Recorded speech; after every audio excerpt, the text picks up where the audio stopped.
కృష్ణా జిల్లా మానికొండ శ్రీ వెంకటేశ్వర స్వామి దేవాలయ కమిటీ ఆధ్వర్యంలో తిరుమల నిత్య అన్నదానానికి కూరగాయలను పంపిణీ చేశారు. 10 టన్నుల కూరగాయలను మానికొండ గ్రామస్తుల సహకారంతో పంపిణీ చేసినట్లు ఆలయ కమిటీ సభ్యులు తెలిపారు.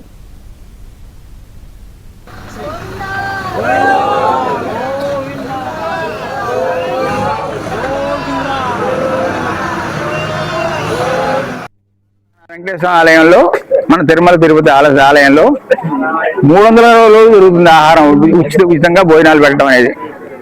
దానికి ఈరోజు మానికొండ వెంకటేశ్వర దేవాలయం తరఫున ఇక్కడ ఉండే కమిటీ మెంబర్స్, కమిటీ సభ్యులు, కమిటీ ప్రెసిడెంట్, సెక్రటరీలు, ఊరు వాళ్ళందరి సహకారంతో ఇక్కడి నుంచి అక్కడి నుంచి అన్నదానానికి కూరగాయలు ఒక 2 లక్షల రూపాయలు విలువ చేసే కూరగాయలు ఇక్కడి నుంచి పంపించడం జరుగుతోంది.